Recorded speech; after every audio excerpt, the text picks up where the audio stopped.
Pessoal, nesse vídeo 38, vamos tratar mais um exemplo de colisão bidimensional, tá? Agora que a gente discutiu o caso de colisões elásticas, né? Vamos voltar num exemplo, né, envolvendo a colisão bidimensional. E aí, a situação que eu tenho colocado aqui é o seguinte, né? Você tem essa esferinha B, que tem massa 1 kg, inicialmente ela está parada, e esse corpo A, que é essa outra esferinha também de massa 1 kg, que está indo em direção dela, o corpo A está indo na direção do corpo B, a uma velocidade de 10 metros por segundo. Depois da colisão, a esfera A vai para cá, fazendo 30 graus com a horizontal, né? O vetor velocidade dela, essa esfera faz 30 graus com a horizontal, e o vetor velocidade da esfera B faz 60 graus com a horizontal. Tá? Então ele quer saber, dados essas informações, quais são as velocidades finais do corpo A e do corpo B e se essa colisão é elástica. Ou seja, será que a energia cinética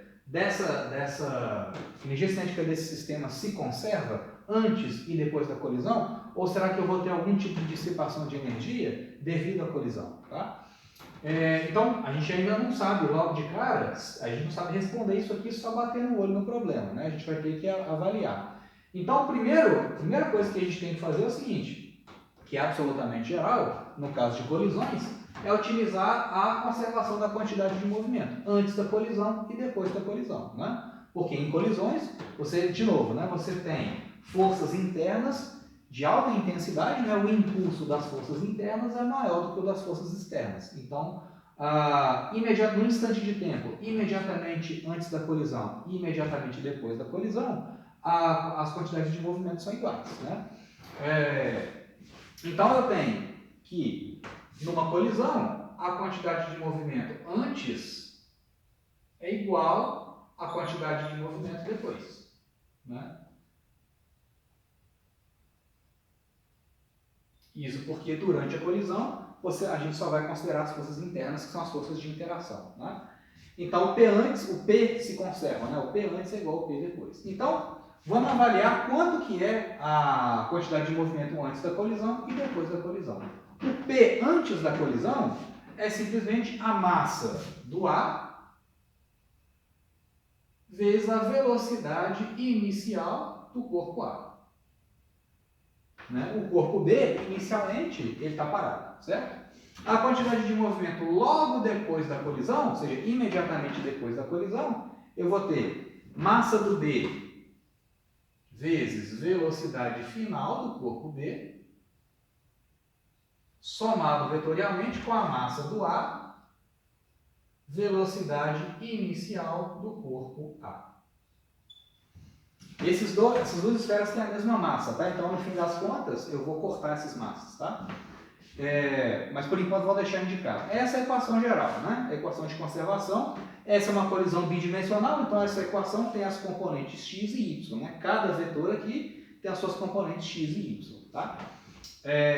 Então, eu vou quebrar essa equação em duas partes, né? Eu vou analisar essa equação de conservação ao longo do eixo x e ao longo do eixo y. Então, meu eixo x aponta para cá e o eixo y para cima.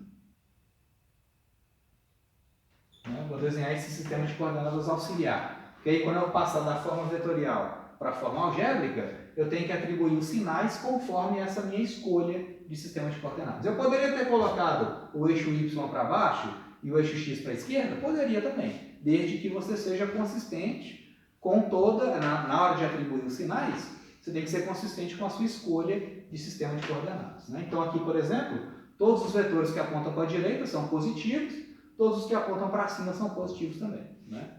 E o contrário também, né? Os que apontam para a esquerda são negativos, os que apontam para baixo são negativos também. Então vamos começar a resolver aqui. Né? Eu tenho o seguinte, ao longo do eixo x, tá? Vou analisar a componente x daquela equação ali. Ó. E já vamos passar para a forma algébrica, tá? Ou seja, para a forma numérica, essa equação vetorial aqui. Então, antes eu tenho... Qual que é a quantidade de movimento do sistema antes da colisão? É a massa do A, vezes a velocidade inicial do corpo A. Velocidade inicial do corpo A. Esse aqui é o módulo, né, da velocidade e essa grandeza aqui é positiva. Esse vetor aponta no sentido positivo do eixo x. Tá? Só isso, né? Porque o B estava parado. E depois da colisão, eu tenho a componente X da quantidade de movimento da partícula B e a componente X da quantidade de movimento da partícula A. Então eu vou ter, e ambas são positivas, né? A componente X dessa velocidade aponta para lá, a projeção desse cara no eixo X aponta para lá. São ambos positivos, né? Então eu vou ter massa do B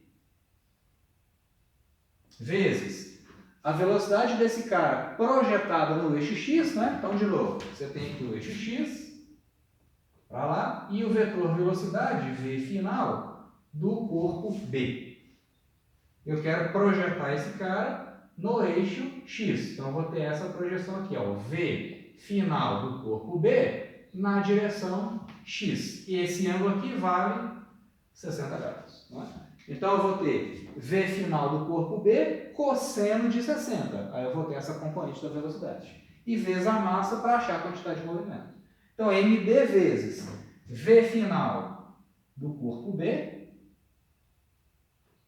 vezes cateto adjacente aqui, né? Aliás, vezes cosseno de 60 para achar o cateto adjacente. Né? Então, vezes cosseno de 60. Né? Que esse ângulo aqui é 60. E positivo, né? Porque é aquela velocidade ali aponta na direção positiva do eixo X. Mas, soma algébrica, né? Com a quantidade de movimento desse cara projetada no eixo X. Então, eu vou ter massa do corpo A, tá? Esse aqui é o corpo A, esse aqui é o B. Então, massa do A vezes velocidade final do corpo A projetada no eixo X. Então, vai ser esse cara cosseno de 60. Né? Você tem o eixo X aqui, tem a velocidade lá, V final do A, e você quer projetar esse cara horizontalmente aqui no eixo X. Você vai ter o V final do A projetado no eixo X. Esse ângulo vale 30 graus, né? Então vai ter o V final do A cosseno de 30 para achar a projeção. Então MA VFA cosseno de 30. E positivo também, né? Porque aquele vetor velocidade aqui aponta no sentido positivo, tá? Então aqui já vamos substituir, né? Isso aqui tudo para o eixo X. Já vamos colocar os valores. As massas valem 1 kg, né? Então eu posso esquecer esse cara aqui, esquecer esse. É tudo 1 kg, né? As massas são iguais, vai cortar tudo.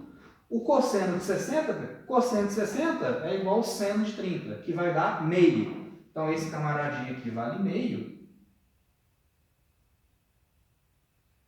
E o cosseno de 30, ó, o seno de 30 é meio, cosseno de 30 é raiz de 3 sobre 2. Então, V inicial do camarada A, esse cara aqui é 10 metros por segundo. É 10. Né? Então, 10 é igual meio V final do corpo B, mais raiz de 3 sobre 2, V final do corpo A. Tá? Agora, vamos fazer a mesma coisa, só que para o eixo Y. Passa para o lado de cá, fica melhor.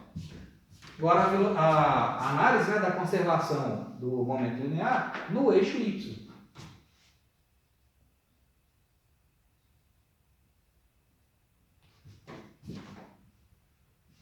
Então vamos ver. Antes da colisão, esse cara está parado e esse aqui não tem velocidade vertical. Então a quantidade de movimento no eixo Y, antes da colisão, tem que ser 0. Quantidade de movimento do sistema depois da colisão vai ser massa do A vezes a velocidade dele na vertical. Então vai ser massa do A vezes a velocidade final do corpo A projetada no eixo Y. Ó, o eixo X, a projeção vai com o cosseno. O eixo Y, a projeção vai com o seno de 30. Então, seno de 30. E é positivo ou negativo aquela quantidade de movimento ali? Ó? O vetor não aponta para cima, é a componente Y da velocidade vezes a massa. Então, vai dar um número, um vetor, né, positivo. Tá? O outro aqui, ó. Massa do B, quantidade de movimento agora associado ao corpo B. Então vai ficar massa do B vezes velocidade final do corpo B, vezes, vamos pegar só o módulo primeiro, né? V final B, a projeção horizontal depende do cosseno. Então, a projeção vertical depende do seno de 60. Né? Então, seno de 60. Positivo ou negativo? Aquela quantidade de movimento ali, ó, tem que ser negativa, porque aponta no sentido, o movimento aponta no sentido negativo do eixo Y. Então, aqui tem que ser um sinal de menos. Né? E aquelas velocidades ali, tanto ali quanto aqui são os módulos. Tá? Então, aqui como é que vai ficar? As massas, né? A massa é tudo 1 kg. Então, esse cara aqui eu posso esquecer dele. Esse aqui também. O seno de 30 é meio. E o seno de 60 é raiz de 3 sobre 2. Então, só reescrevendo aqui as equações, né? Como é que vai ficar?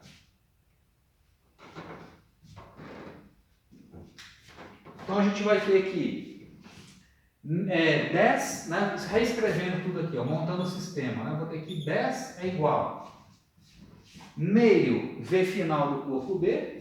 Né? Então, vai ser V final do corpo B sobre 2.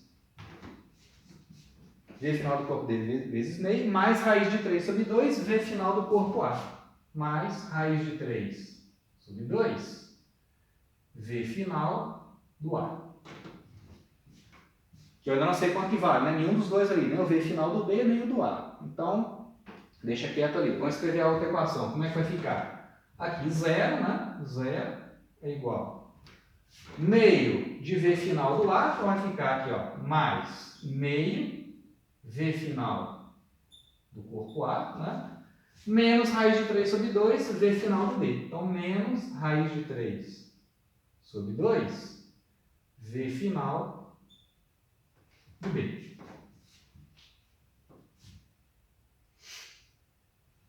Não é isso? Isso. Menos raiz de 3 sobre 2, V final do B. Tá? Então, tem esse sistema aqui para resolver. Duas equações, duas incógnitas, né? Um sistema linear. Dá para resolver sem muito problema. Tem vários jeitos de fazer. Aqui dá para fazer o seguinte, né? Se eu trabalhar essa equação de baixo, olha só, isso implica o seguinte. Tá? Se eu posso pegar essa equação aqui de baixo e multiplicar toda por 2. Né? Se eu multiplicar tudo aqui por 2, aqui vai ficar 0. Esse 2 aqui do denominador vai sumir. E esse aqui também vai sumir. Né? Aquele fator meio vai sumir. Então, logo de cara, eu já acho que o V final do corpo A, o V final do A é igual a esses caras para cá somando, né? Então vai ficar raiz de 3 V final do B. V final do corpo B. Tá? Aí pega isso aqui e joga na equação de cima, né? Posso pegar esse cara e jogar aqui na equação de cima, no lugar desse sujeito aqui, né? Então como é que vai ficar a equação de cima? Então isso implica que 10 é igual VFB sobre 2 mais raiz de 3 sobre 2, raiz de 3 sobre 2 vezes o V final do A. Só que o V final do A é raiz de 3 V final do B.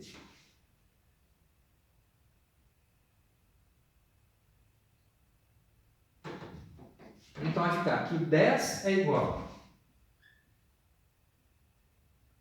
V final do B sobre 2, mais, aqui vai ficar raiz de 3 vezes raiz de 3 sobre 2, vai dar 3 meios, né? 3 meios de VFB. Meio mais 3 meios vai dar 4 meios, que é 2. Né? Isso aqui vai dar 2 VFB. Né? 10 é igual a 2FB, então isso significa que velocidade final da esfera B vai ser 5 metros por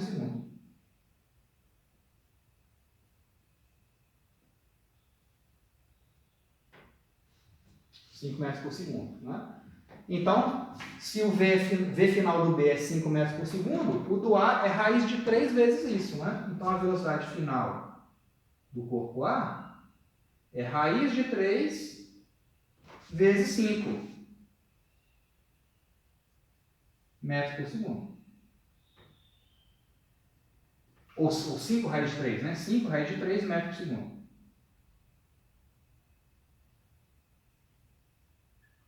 Aqui, assim, eu vou deixar indicado esse número, né? 5 raiz de 3 é um número irracional, né? Raiz de 3. Mas se fosse numa situação prática de laboratório, você não pode deixar dessa forma. Você tem que achar uma expressão aproximada. A raiz de 3 é aproximadamente 1,7, né? Então, aí você iria fazer o valor numérico aproximado, né? Porque não existe velocidade com infinitas casas decimais, né? Matematicamente, ok, esse resultado está correto. Mas fisicamente você teria que fazer o cálculo e aproximar com uma ou duas casas decimais. Tá? Mas ali eu vou deixar indicado. Tá?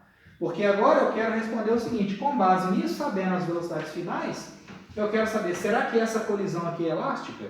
Será que a energia cinética antes da colisão é igual à energia cinética depois da colisão? Vamos ver, vamos fazer essa verificação aqui agora. Tá?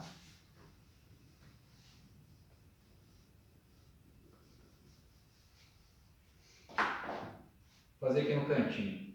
Então, antes da colisão, a energia cinética antes da colisão, só esse cara que estava se movimentando. Né? Então, eu vou ter que a energia cinética é meio de... A massa é 1, então eu nem vou colocar ali. Meio de massa vezes velocidade ao quadrado. 10 ao quadrado, que vai dar 100. Né? Então, isso aqui vai dar 50 joules. Energia cinética antes da colisão. E energia cinética depois?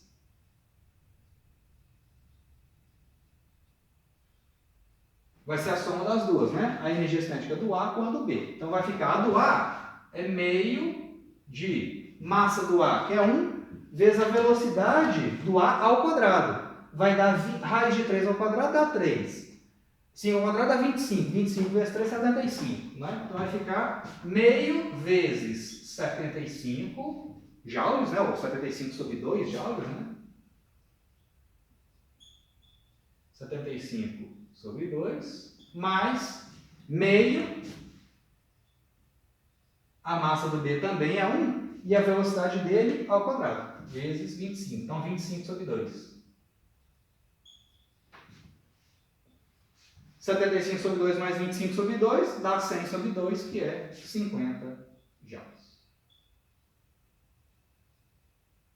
Então, nesse caso, sim, né? Nessa situação em particular, com essas duas esferas de mesma massa, né? E saindo, né? Fazendo 90 graus entre si, você vê que o ângulo entre elas é 90 graus. Então, nesse caso, a energia cinética se conservou. A energia cinética antes é igual à energia cinética depois. Tá? Nem sempre isso vai acontecer, gente. É importante enfatizar isso, porque é muito comum, quando vocês vão resolver exercícios, o pessoal já assume logo de cara que a energia cinética se conserva. Não tem como você afirmar isso logo de início. A única coisa que você tem certeza absoluta que se conserva é a quantidade de movimento no eixo X e no eixo Y. Né? Isso sempre vai se conservar. Em alguns casos, como esse, por exemplo, além da quantidade de movimento se conservar, a energia cinética vai se conservar também.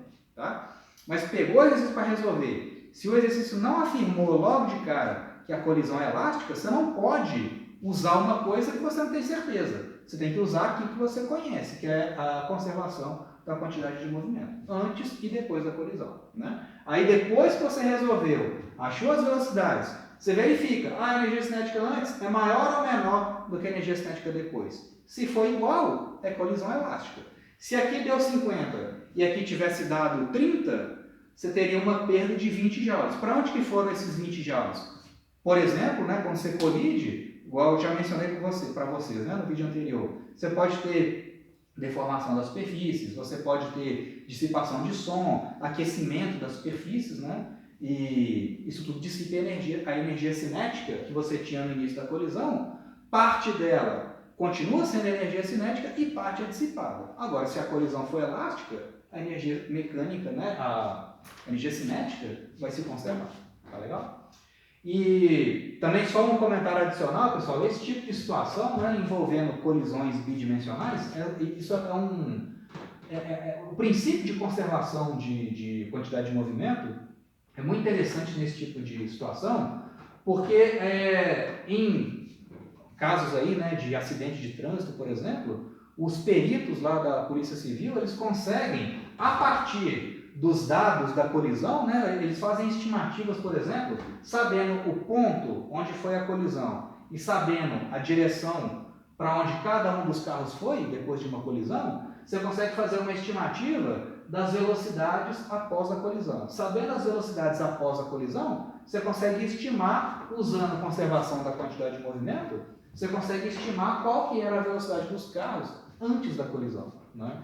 Então, para fazer esse tipo de investigação, né, no caso aí dos peritos, né, da polícia, enfim, uma das ferramentas que se utiliza é justamente isso, né? Você infere, né, você estima as condições finais e a partir das condições finais e usando a conservação da quantidade de movimento, você estima também as condições iniciais do movimento antes da colisão, tá? Então é uma ferramenta útil para se trabalhar nesses casos. Tá legal?